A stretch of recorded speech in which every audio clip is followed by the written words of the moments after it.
Ikut tu diurus oleh saudara bekas yang berhormat Wakil Parlimen Tumpat Dusukri Ahmad, Ustaz Dusukri Ahmad kalau dia mengurus. Nisrah yang saya jumpa baru dalam setahun lepas, waktu saya melawat bekas Mufti Negeri Sembilan, Datuk apa tu kan,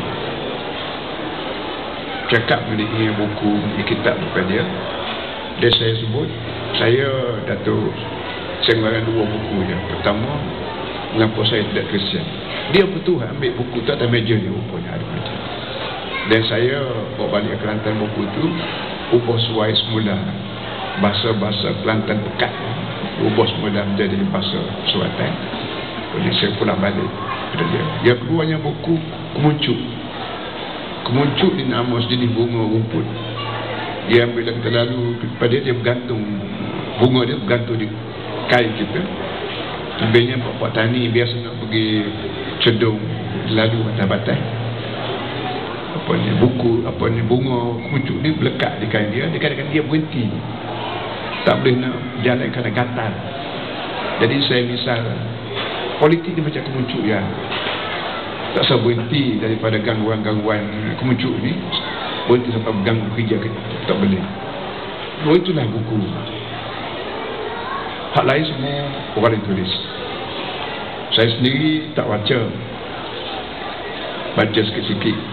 Saya ni generasi alih botol, tidak generasi ABC. Jadi bila baca buku tulis dengan ABC ni lambat, habis masa saya bagi tahu. Saya kalau tuan-tuan semua nak hadiah buku-buku baru pada saya, tak usah hadiah buku Rumi. Pertama, buku Rumi ni umumnya terjemah daripada buku Arab.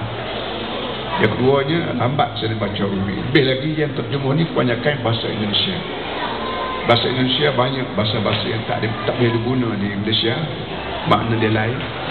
Lebih baiklah tuan-tuan semua cari buku-buku Arab daripada Timur Tengah. Itu lebih seronok bagi saya dan boleh menambahkan ilmu pada saya, bagi membolehkan saya buat ceramah. Para hadirin sekalian, kita berdepan dengan pilihan raya, depan dengan Ramadan, dan depan dengan mati. Pilihan raya kau biasa nak mari besok ke, seminggu lagi ke. Tunduk tu hadis bu hari ni kata lepas Ramadan, Ramadan kata apa. Bagi saya nak mari besok pun tak apa, setahun lagi pun tak apa, asalkan lepas pada pilihan raya tu tegak syariat Islam, sudah.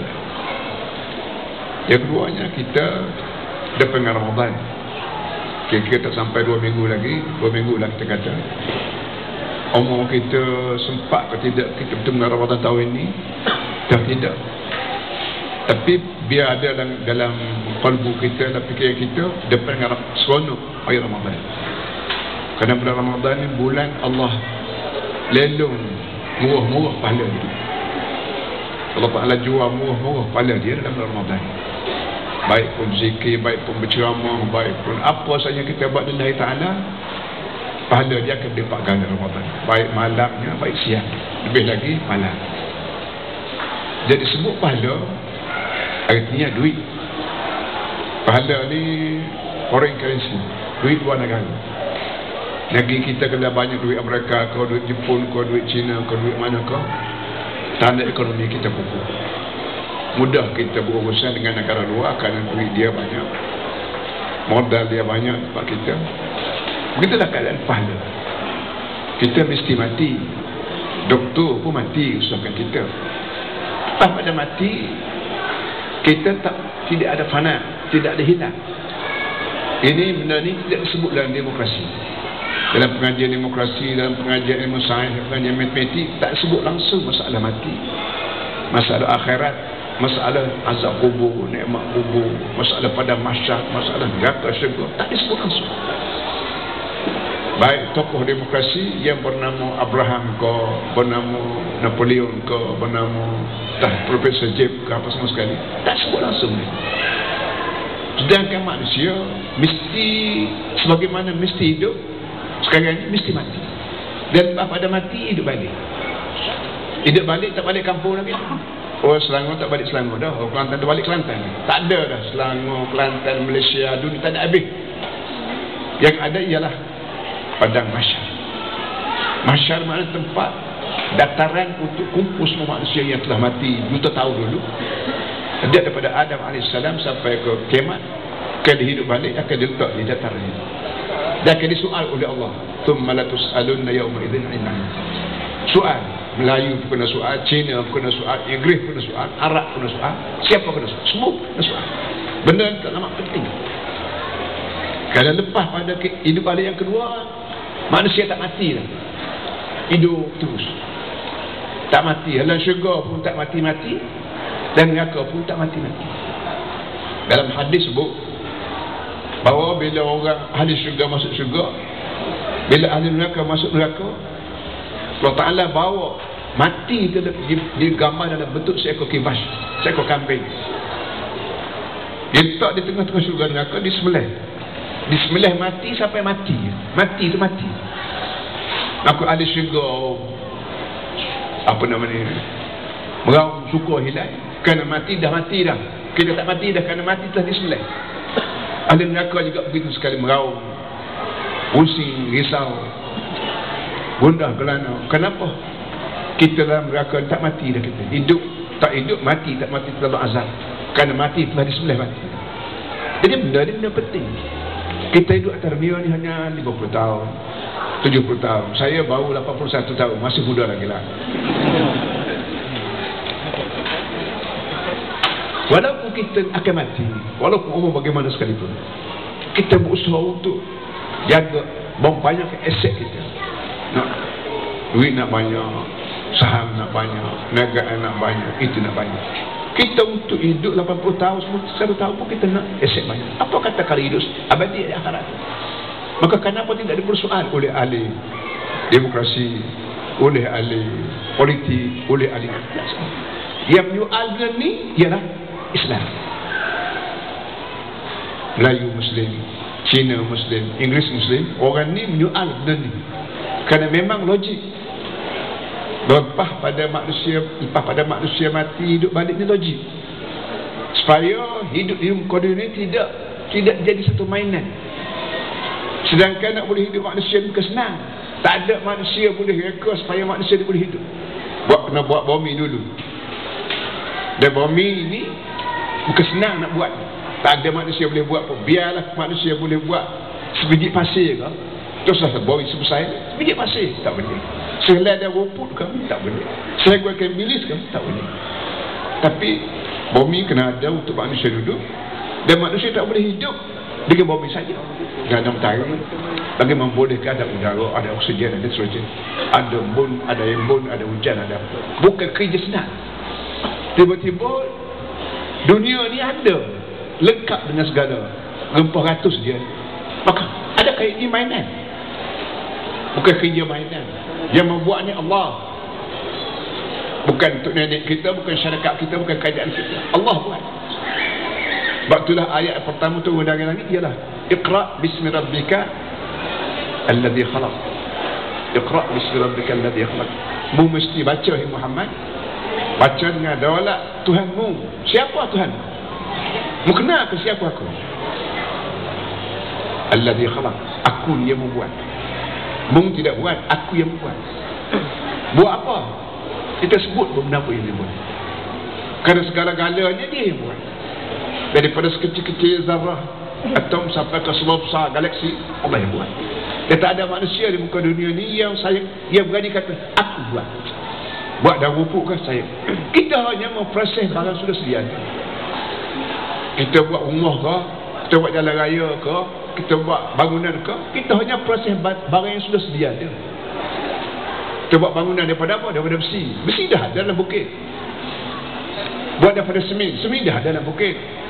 Buat daripada kapur sudah ada dalam bukit. Kalau besi ni tak ada kat dunia ni, mana orang boleh buat besi dulu ni? Kalau batu tak ada di bukit, mana orang boleh buat batu? Jalan raya. Kalau ikan tak ada di muka dunia, mana orang boleh buat ikan? Jadi manusia bukan membuat, manusia hanya memproses barang yang sudah sedia ada. Siapa buat? Allah. Cikgu sebut 2 campur 2, 5. Ada ke cikgu atas dunia boleh sebut 2 campur 2 5, 2 campur 2 4? Adakah ada cikgu boleh sebut 2 campur 2 3 ke 5? Di London, di England ada seorang ahli matematik yang apa cacat apa Egan apa namanya. Cuba kita tanya dia, boleh ke tak Cik Egan 2 campur 2 5? Boleh tak? Tak boleh. Cikgu hanya beritahu barang sudah sedia ada 2 campur 2 4. Belum pada ada cikgu di muka dunia ni 2 tu dah 2 campur 2 dah 4 dah. Cikgu hanya beritahu barang sudah. Siapa buat tu? Allah. Cikgu hanya beritahu. Begitu juga Nabi Muhammad ni cikgu bagi segala-gala cikgu. Cikgu bagi dunia, cikgu untuk akhirat. Nabi Muhammad dia tidak belajar di universiti, dia tak belajar di pondok, tak belajar di melalui lamawik, tidak. Belajar Allah. Allah ni Al-Alimul Khabir, Allah yang Maha Besar. Dengan sebab tu orang ni semua bila kita bercakap masalah politik ke, masalah parti ke, masalah pilihan raya ke, masalah rumah tangga ke, masalah apa saja, jangan lari daripada putusan Allah. Bodoh kita ini Datuk ni, Mastan ni, Tok ni, Datuk Tok Guru ni, tak cerdik kita. Nak rajak kepada Allah. Kerana Allah ni Al-Alimul Khabir. Allah dia Maha Alim, dia Maha Pakar segala-galanya. Kerana dia Allah dia yang buat. Bukan ayat pertama turun dari langit, sambung ayat tadi ialah khalaqal insana min 'alaq. Iqra bismi rabbikal ladzi khalaq, khalaqal insana min 'alaq. Allah jadi manusia daripada alaq. Biasa kita sebut manusia dibuat daripada air mani. Itu ayat pertama turun dari langit dia tersebut khalaqal insana minal mani. Lah, min 'alaq. 'Alaq mana benda bergantung. Macam lintah, macam pacat, macam perah, ini dia panggil 'alaq. Allah sebut tengah 2000 tahun dulu manusia dia buat daripada 'alaq, daripada benda bergantung. Mana sahabat Nabi reti? Tapi dalam saya tahun akhir di Azhar,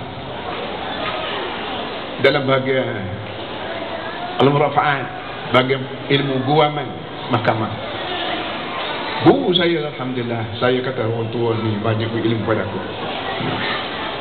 Dalam guaman syarak disebut masalah zina, masalah rogol, masalah kahwin, masalah apa.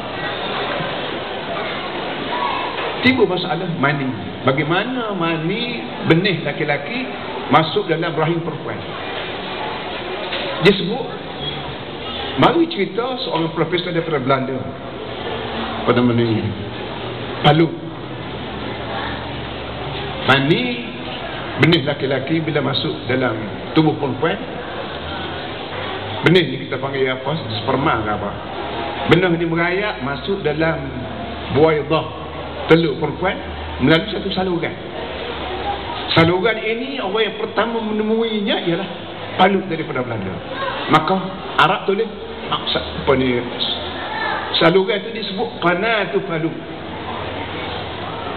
Saluran itu diabadikan nama Palu tu, dia diberi nama saluran itu diberi nama Qanatu Palu. Qanat maknanya apa ni, saluran Palu. Dia merayak, dia merayak masuk, melekat. Melekat itulah alaq. Macam mana pacat melekat di kulit kita, lintah melekat di kulit kita. Maka apa ni, sperma ni melekat itulah alaq. Jadi benda yang baru 200 tahun ke 300 tahun baru peluk tahu betul lah Muhammad sebut tengah 2000 tahun dulu bahawa mani ni melekat. Bagaimana Nabi Muhammad yang ummi, tak erti baca, tak erti nulis, dia boleh sebut benda yang ahli sains baru tahu sekarang? Kau tidak kena wahyu daripada Allah SWT. Dia tak mengaji, Arab sendiri tak mengaji, tak menulis, tak ada sekolah yang ajar menulis, tak ada.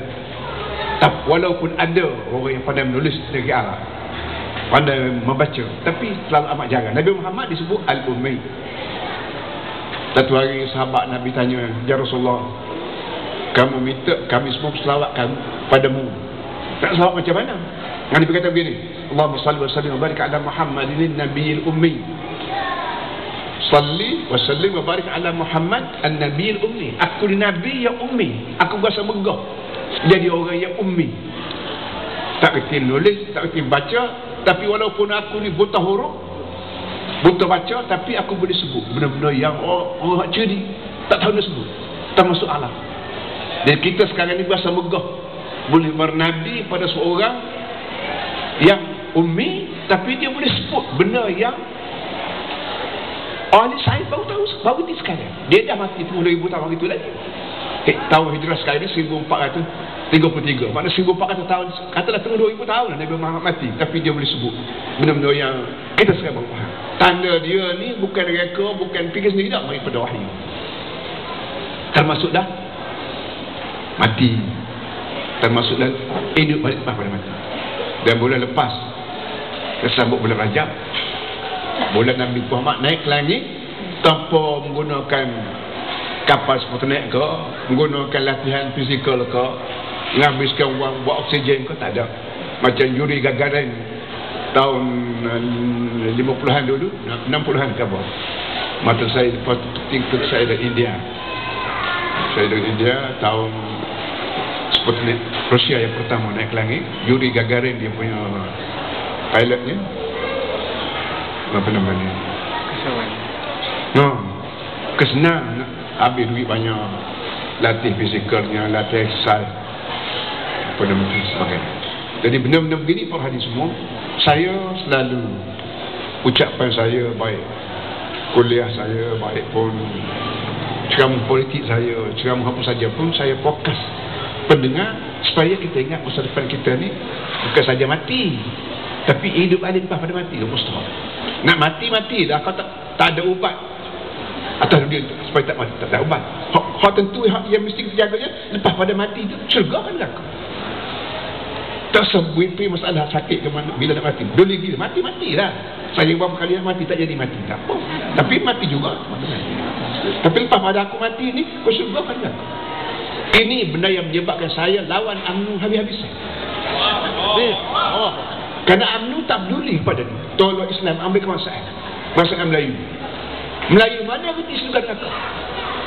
Han Jebak tahu ke syurga neraka? Han Tuah tahu syurga neraka? Sabri tak tahu. Tak ada orang tahu. Nak tahu syurga neraka apa? Hak petang ni nak hujan ke, nak turun panas, tak ada boleh tahu. Mu sendiri nak mati bila mu tak tahu. Bagaimana tahu syurga neraka? Dia tahu syurga neraka ialah Nabi Muhammad sallallahu alaihi wasallam. Maka kenapa buat Islam? Bodoh ke orang Melayu, Arab cara Arab, kebangsaan Arab, Qaumiyah Arabiah. Bodoh. Mana Arab yang berhenti? Taha Husin ke tahu, Abah Muhammad Aqad ke tahu? Tak tahu. Hak tahunya Nabi Muhammad. Maka kenapa tolak Islam? Bila tolak Islam, aku tolak sendiri. Masalah mati tak peduli. Orang sama ingat untuk hidup. Nak rasuah untuk nak banyak duit. Apa ni, bunuh orang pun dia takut pecah rahsia. Itu ini kerja bodoh. Kerja mapping, kata apa tahu kan. Kacaukan. Mimpi yang paling besar, ahli politik yang paling penting dalam dunia Nabi Muhammad sallallahu alaihi wasallam. Dia tahu, dia baca benda yang kita akan sampai dalam kubur, dia boleh beritahu dia. Daripada masyar beritahu dia. Dalam syurga beritahu dia. Ni orang politik yang sebenarnya. Sebab tu Nabi Muhammad bersifat dengan 4 sifat, termasuklah fatanah. Fatanah mana bijak sana, bukan bijak sini, bijak sana. Kalau bijak sini banyak penipu ni. Perampok bijak sini, perampok, pencuri, penyamun, semua dia bijak sini. Kalau bodoh mana boleh merampok? Sampai polis tak jumpa cari. Kerana dia cerdik. Tapi cerdik sini, bukan cerdik sana. Di sana. Jadi para hadis semua, saya hanya berterima kasih pada pihak yang menulis ucapan saya. Dan saya sendiri tak baca. Saya hanya membaca kitab di rumah, Quran, doa, zikir. Ya Allah, membuat aku dan memberi pada aku ilmu pengetahuan. Aku mintalah padamu supaya aku ingat balik benda kamu ajar. Allahumma inni astaudi'uka ma 'allamtani farid li anda hati. Ya Allah, sebanyak mana ilmu yang kamu beri pada aku nak simpan di sisimu. Aku nak simpan ilmu yang kamu beri itu, nak simpan di simpanan kamu, store pada kamu. Farid li maka aku minta kamu beri balik semula pada aku jika aku perlu, maka stok ilmu aku di sisimu kamu beri balik semula pada aku. Ini di antara doa-doa saya yang begitu banyak, tengah malam, tengah hari, tengah apa pun sekali. Jadi saya ucap terima kasih banyak di atas pihak yang menulis, dan tuan-tuan tahu komision yang diberi pada saya oleh saudara ya. Semua saya beri pada sekolah saya. Saya beri cek, dia beri cek, saya sign, lepas tu beri suruh pada murid. Tak tahu berapa, 1000 ke 100, tak tahu lepas tu. Ini duit saya, apa aset saya di akhirat. Terima kasih kepada anda.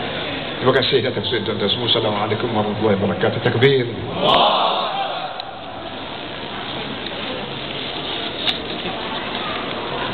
Ya, terima kasih.